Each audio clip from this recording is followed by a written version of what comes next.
I've lost thousands of dollars by skipping this step. I built products that ended up at 30% margin because I assumed I could push the price higher. I couldn't. That product lost me a lot of money.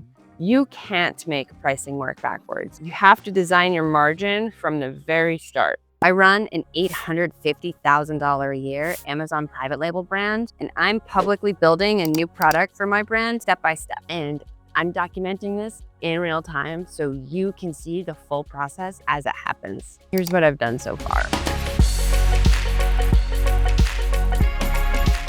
The goal of this episode is simple. Can my kids' cleaning product actually be made and still hit my margin target of 40-45%?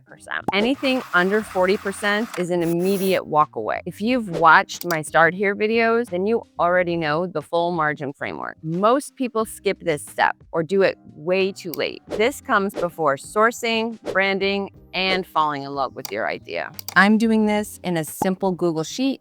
It's free.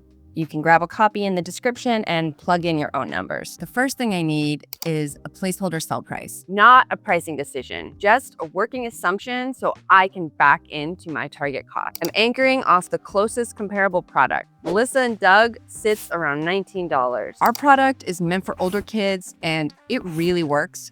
So I'm gonna start with a $30 sell price. We'll pressure test this in a few episodes.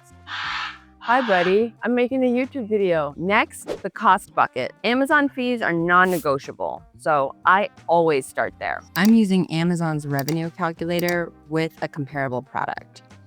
8 inches cubed, 1 pound, and $30, which is our sell price. This gives me two important numbers. This is where most people get destroyed. Amazon fulfillment fees have breakpoints. 1 inch can change your cost structure completely. Most people design first and then realize the math doesn't work. The benchmark was too big. At that size, the margins didn't work. When I reduce the dimensions, I drop over $1 in fulfillment costs. That one decision is the difference between a product that works and a product that doesn't. Now I add shipping, duties, testing. I used a pretty conservative shipping number here. This is a pretty small product. For me, right now in the US, we do have a duty. So I'm pretty confident I'm gonna be paying around 80 cents. And I do know I'm gonna have a testing fee for this item because it's a children's product. You probably won't, but there's a spot in here to fill that in. These are estimates. They just need to be close. At $30 to hit a 40% margin, my product needs to land around $450. This is tight,